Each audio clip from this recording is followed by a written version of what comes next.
Welcome back to the Fourth Way Podcast. We are now well over 50 episodes into this season on propaganda and conspiracy, and we have seen quite a lot of material. Before we move on into our next section of the season, where we're going to deal more with the positive aspects of truth and discipleship, I think it's important to draw some conclusions and bring our material together from what we've learned so far. What are kind of the big takeaways that we should hang on to? The first thing I need to address before kind of digging into all that, though, is I want to address my expertise or the lack thereof on this topic. You know, and as reading Elul back in the day, it was a bit sobering to think about endeavoring on such a gargantuan task as tackling propaganda when I don't have any formal training on the topic. Now that right there could be an indicator that I'm just another mouthpiece of misinformation or propaganda, right? But I also struggle with the idea that those who come out of institutions and certain study programs don't also have their objectivity compromised in certain ways, being trained in their own echo chambers. So is expertise a good thing or a bad thing?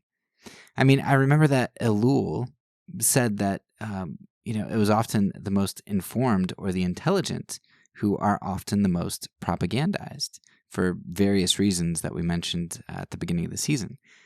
At the same time, you can kind of see what uneducated people and people who aren't experts, how they can just spout off anything they think. And that leads to some pretty crazy places too.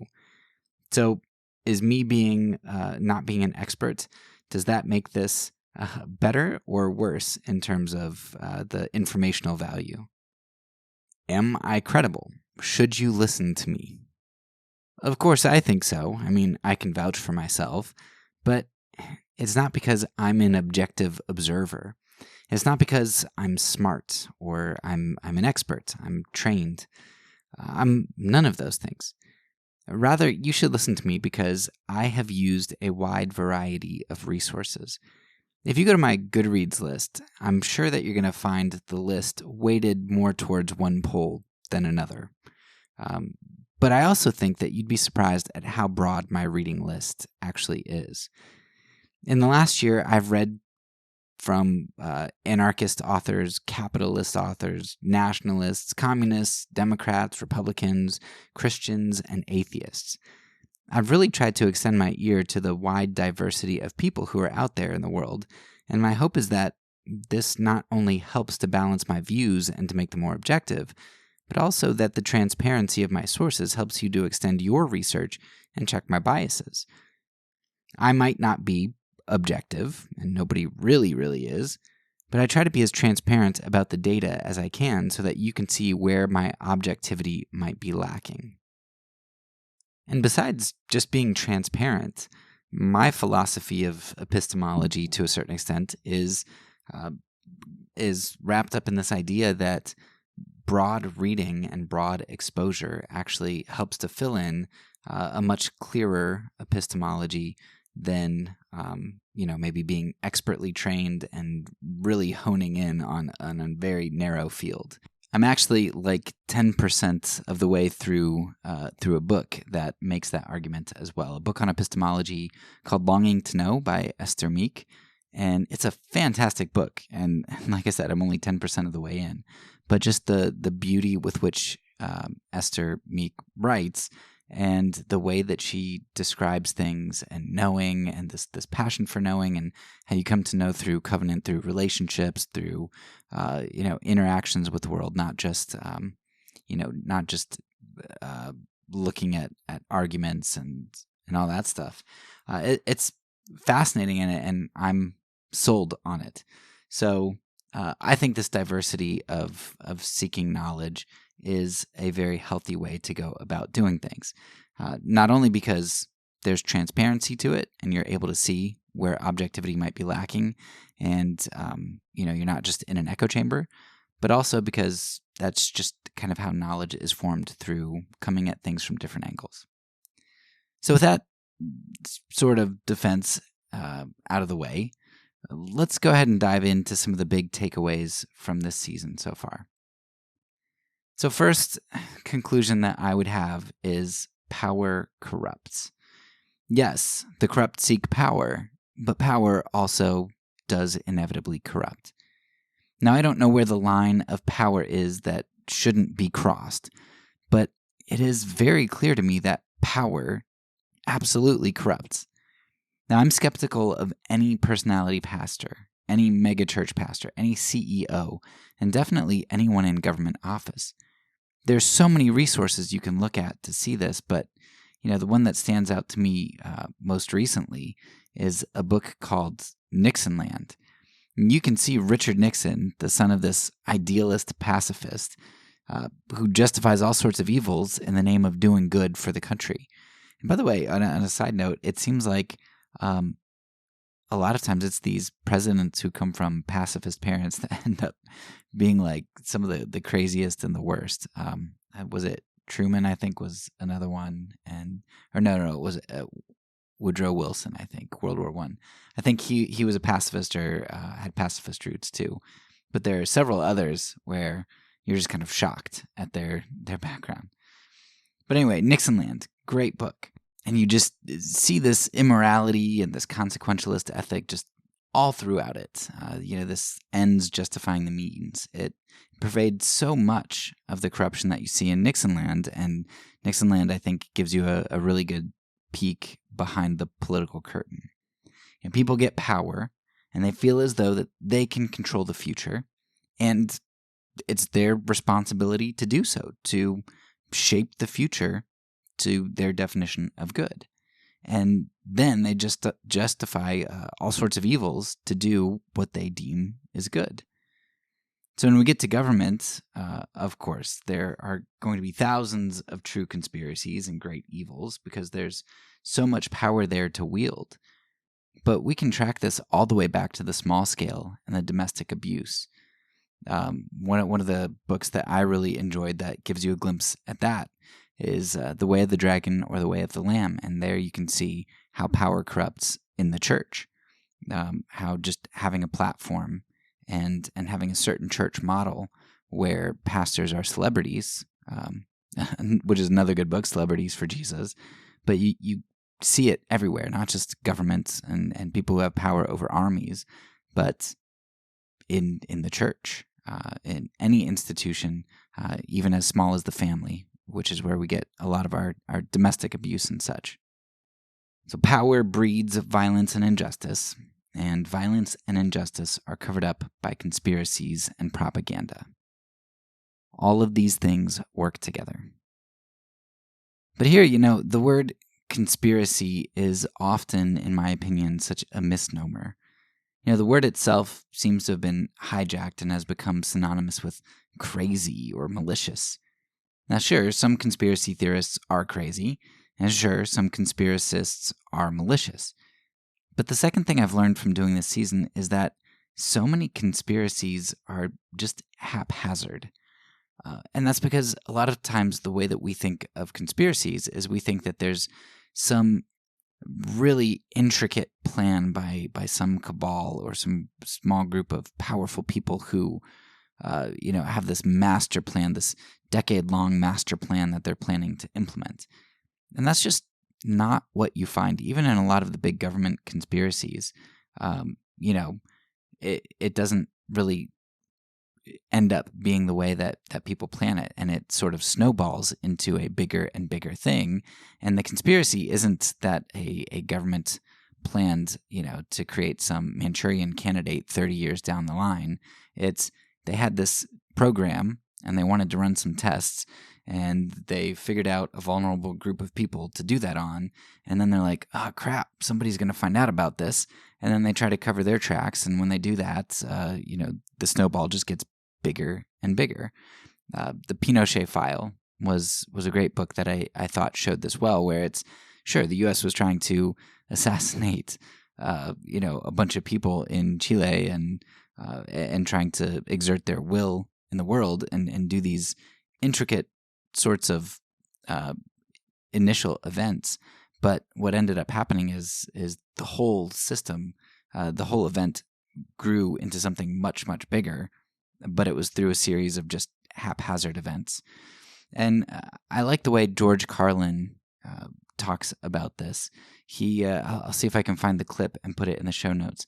But he talks about this as convergent. Somebody kind of talks to Carlin and says, "What, are you like a conspiracy theorist? You think it's a conspiracy?"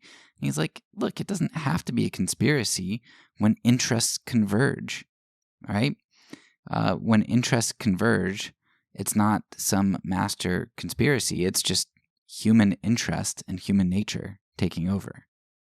And maybe the Iran coup that the U.S. and Great Britain helped implement were maybe that would be a good example of this. And sure, you can say, well, a coup, that's a really intricate plan. Well, when you look at it, it's like, well, Iran's going to take back their oil that they were exploited out of by imperialists. Great Britain doesn't like that because it's going to cost them a bunch of money. They're going to lose a bunch of money, right? And so the U.S., Great Britain asked the U.S. for help, right? Their allies' interests converge. The U.S. doesn't want Russia to come into Iran and have influence there. And so they're like, sure, we'll help you. Well, what's this great grand conspiracy that the U.S. implements to overthrow Iran? Well, sure, there are some sort of intricacies, but by and large, you just give people a bunch of money and guns, and you say, "Hey, go have at it," and they just are able to overthrow a government relatively easily. All you generally have to do is set the stage for discord. You can look at with Chile and some of the other countries. When the U.S. just refuses to send the aid that it had been sending for decades, or when it refuses to give the loans that it has promised, when it does all of these sorts of things that cause inflation in your currency, causes people to not be able to get food, you just are creating discord. You just throw a bunch of wrenches into this machine until the machine just dies. And that's not a really super intricate conspiracy. It's just this haphazard, messy sort of thing that the U.S. has done, but it works. In my opinion, where I would say that the more true conspiracy lies isn't in the actions that the U.S. has done by and large. What have I talked about this season that isn't easily available common knowledge? I haven't talked about anything that's hard to find. Genocide of the Philippines, the Platt Amendment with Cuba, Chile, all these governments that have been overthrown by the United States in coups, assassinations. What have I said that every American citizen can't know? Nothing. But hardly any American citizens do know these things. And if they do know them, there's still this inclination that, we're the land of the free, home of the brave, we fight for freedom and democracy and all that stuff. Like, it's just ingrained into us. So, in my opinion, it's not these big conspiracies that are really conspiratorial because they're common knowledge. Like, they're easy to know. It's why don't people know them? Why isn't this information circulated, perpetuated? Why don't people care? That's why I think propaganda is so important, because there are hardly any real, true, crazy, deep conspiracies, but there is a whole lot of propaganda that has shaped our view of history and world events. But to take this, this haphazardness down to the smaller level, let's look at this small scale with Ravi Zacharias or Harvey Weinstein. Weinstein, how do you say his name? I really don't think either of those guys planned on abusing the amount of women that they did or hatching some huge elaborate plan. They weren't like, hey, you know what? My goal in life is to molest or to abuse 50 women before I die, right? They weren't planning some huge, big ring. But as they realized success in their first abuse and then their second and more and more and more, They figured out what tactics worked and how to avoid detection. Until the injustice that they perpetuated was on a very large scale. And in that process, you have friends and family with their own interests who respond to allegations and news, and then they double down on their positions and figure out how to navigate the situation. By that point, when people were kind of getting whiffs of what was going on, you've got two very successful people in very different industries. And for all of the people who've supported them and gathered around them and love them and think their work's great and are making money off of their work, it's going to be really hard for them to accept these allegations, right? Their interests converge with the abuser's interests. It's just that the abuser is, seeking whatever sort of fulfillment they get out of abuse, and these other people are seeking other things, whether that's maintenance of pride. It would be embarrassing to work for a guy that you found out was a sexual assaulter. So they're working for pride, for money, whatever it is, but their interests converge.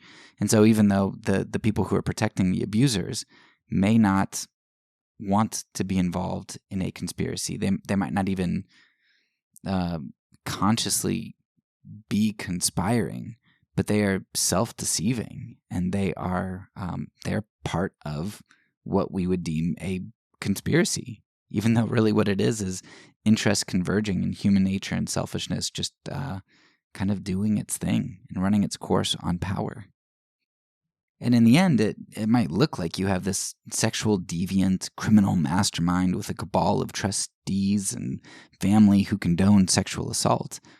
But what it really is someone who did great evil, got away with it, and it's hard for those who love him or her, those who want the work or ministry to be successful, or those who don't want to lose jobs or admit the truth.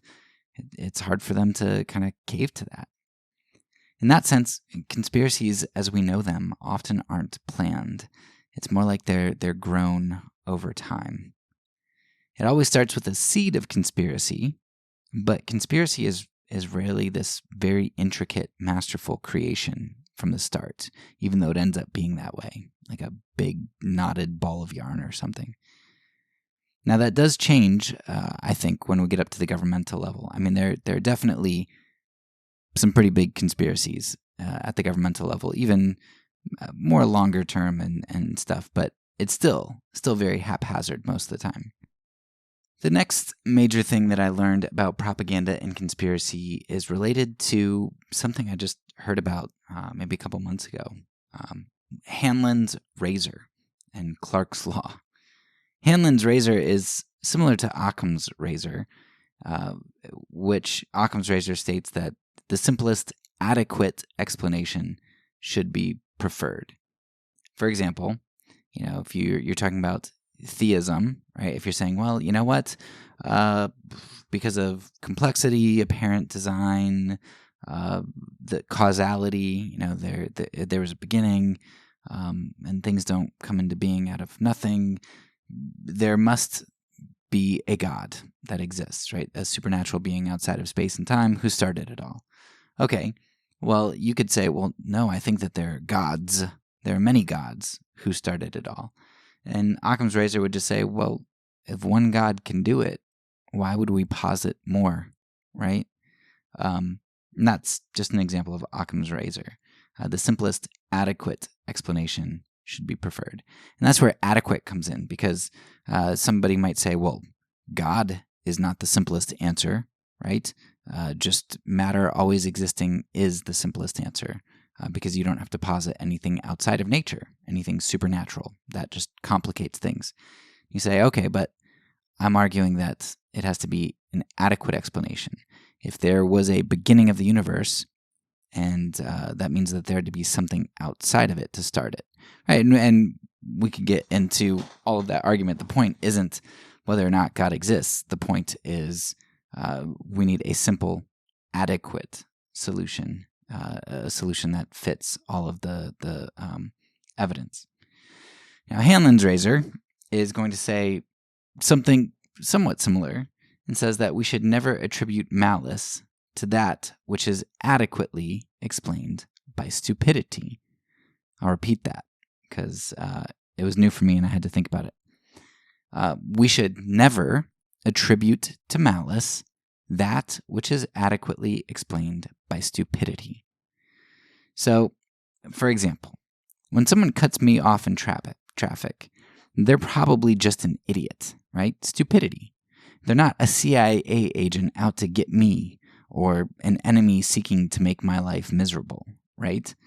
So to attribute malice to something that I can adequately explain by stupidity would be to complicate my hypothesis or my idea, right? So you can see how it's kind of similar to Occam's razor there then, the simplest adequate explanation. And of course, in driving, people have this problem all the time, right? We attribute malice to people who pull out in front of us or do whatever, and most of the time, people are just being dumb. Just like when we pull out in front of somebody, we're just being dumb. We're not being malicious usually. So that makes a whole lot of sense, right? Yet, when you look at history, when you see the terrible injustices and the conspiracies that have transpired, and you see how much mythology we embrace and how little of history we know or care about, you have to wonder, are we really ignorant people? Are we really just that stupid? Or is there something else going on? You know, my wife and I had this conversation before I knew about Hanlon's razor, because that would have helped. But when she was listening through and critiquing one of my episodes on propaganda and racism, at the part where I talk about how voting against MARTA was a form of racism, she paused it and she said that she thought that this hardline stance, calling something like voting against MARTA racism, she thought that people wouldn't be able to hear that.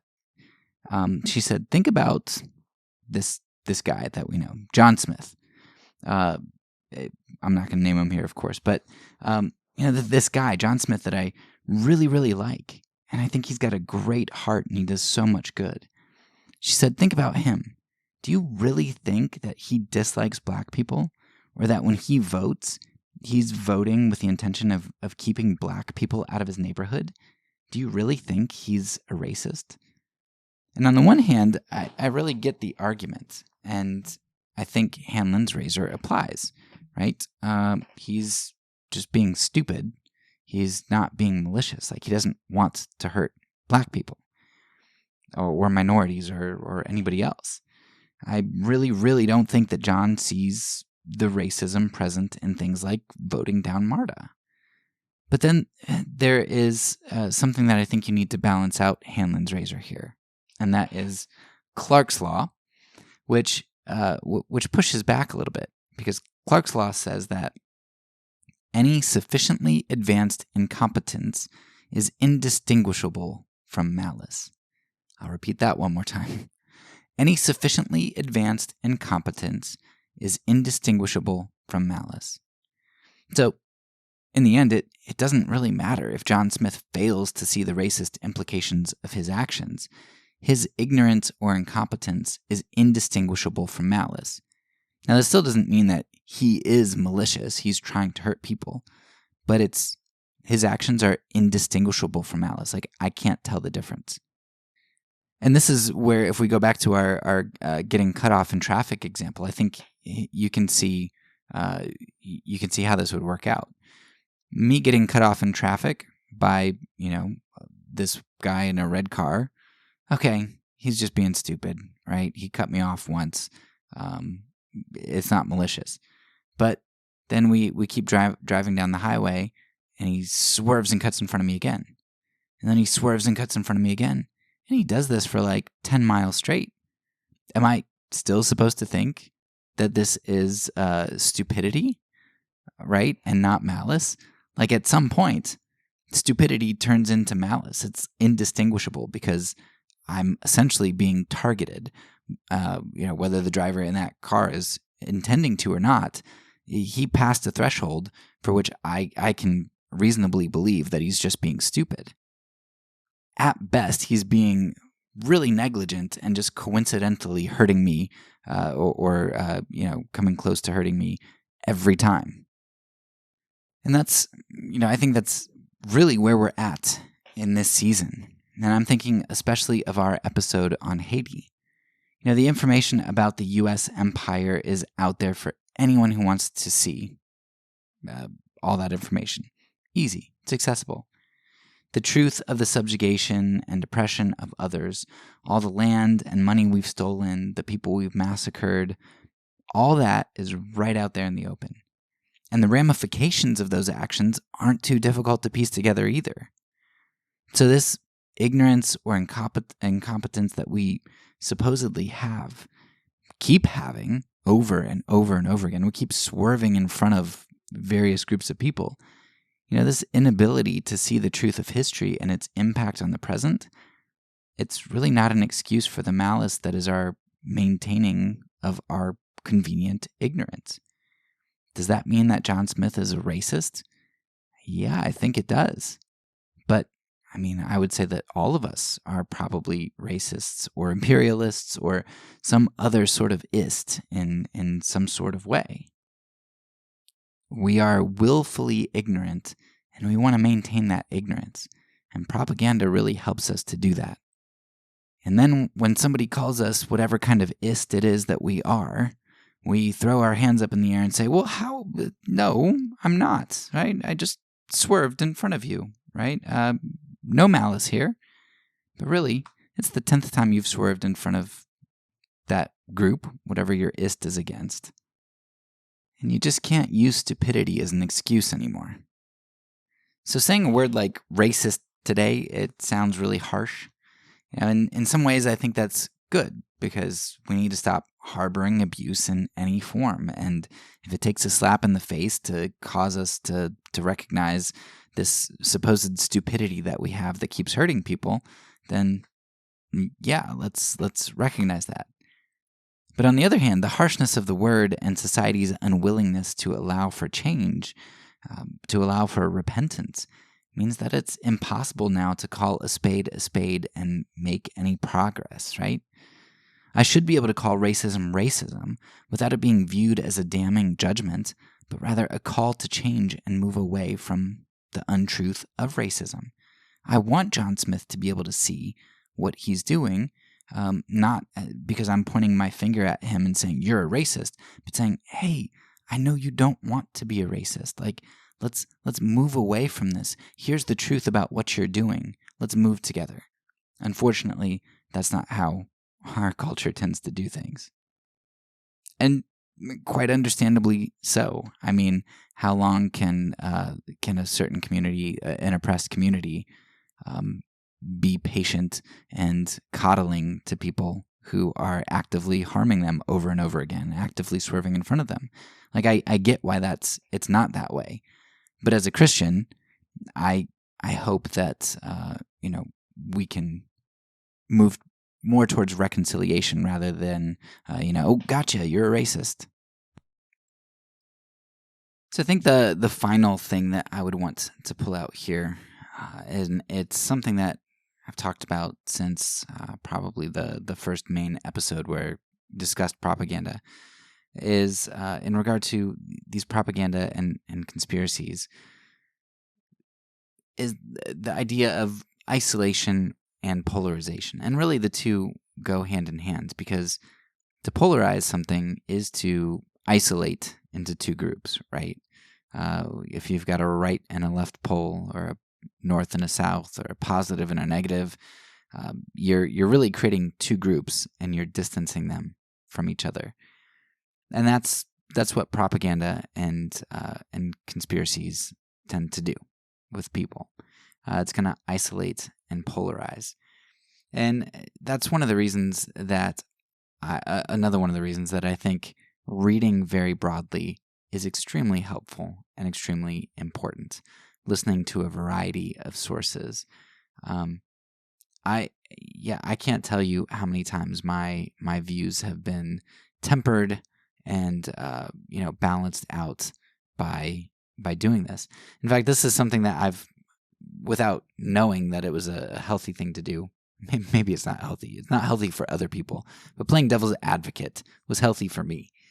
I was always able to understand where other groups were coming from, even if I didn't believe what they believed, because a lot of the times I would argue from the opposing position in order to help me solidify my views and to learn about the other views. And I think that's extremely healthy, because even if you don't change your views, you'll find that you move more towards the middle and at least have empathy and understanding, and you can listen to people at the other pole. And in fact, I changed my mind on quite a number of issues by playing devil's advocate and ending up coming to the other view. But that's really scary too. I don't think people want to do that. I think there's probably a fear that people have that if they would give ear to the other side, their minds might actually be changed. And this is something I've talked about elsewhere before about Thomas Kuhn's on the structure of scientific revolutions and his idea of paradigm shifts, and essentially saying that, look, you don't change your mind when you get 50.01% certainty that the view that was opposite to you is now right? You don't just tip the scales and, oh, well, now I've changed my mind, I'm on the other side. Because there are a lot of forces that hold us to a view. There's a heavy cost to change what it is that you're doing most of the time. I mean, it's just one small example. My wife, when we found out that she needed to eat gluten-free because of all of the eczema that she got, and figuring that out through, when she stopped eating gluten, our son stopped getting eczema when she was breastfeeding him. She's like, well, I guess I need to eat gluten-free too. And her eczema cleared up completely. It's kind of like it took her many, many years to come to that conclusion.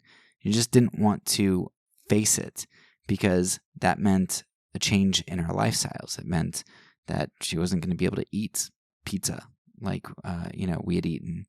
Loved eating all the time, or the various things that just gluten is in, which is like everything. And so our lifestyles were going to have to change, and we'd also incur more cost monetarily. And sure, her health would be better, and her comfort would be better, but there's a big cost to changing those things. And then also, you're going to have some people think that you're one of those weirdos, like, oh yeah, right, you have to go gluten-free. So there's some level of social cost to that too, being a crunchy weirdo.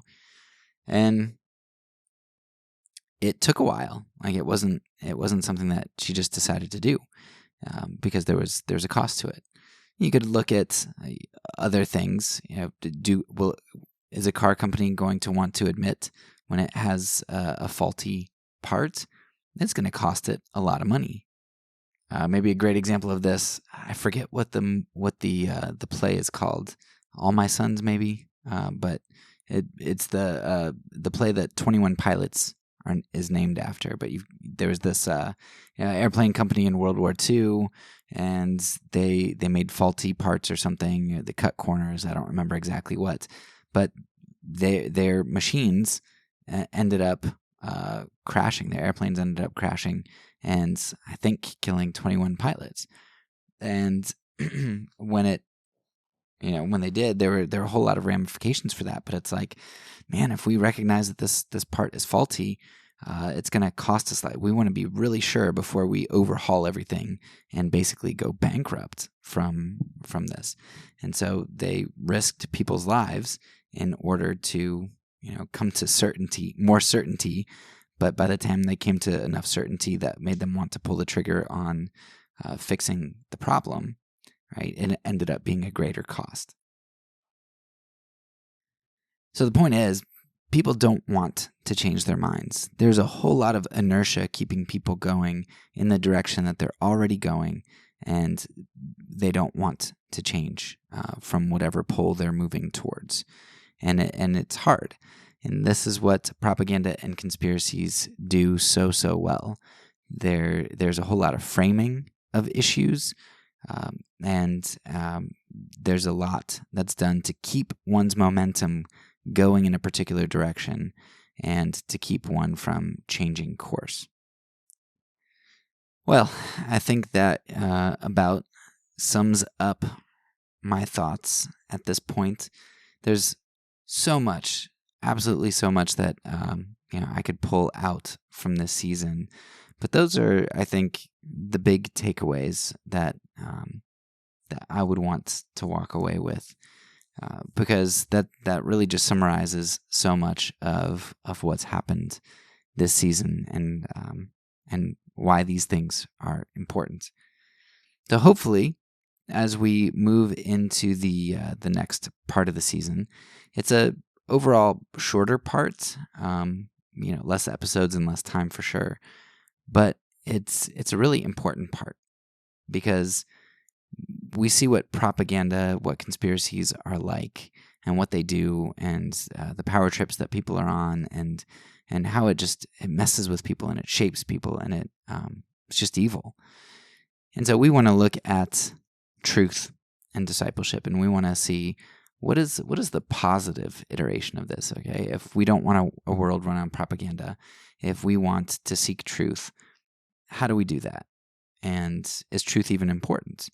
Like, maybe I should play the propaganda game. If I can do it better than the other person, and if I can wield it for good, however I define that, then maybe I should play the game too. So we'll get into morality and other sorts of things as well. So hopefully you stay tuned for the most important part, because this next part's the part that's going to help you build your life up. That's all for now. So peace, and because I'm a pacifist, when I say it, I mean it.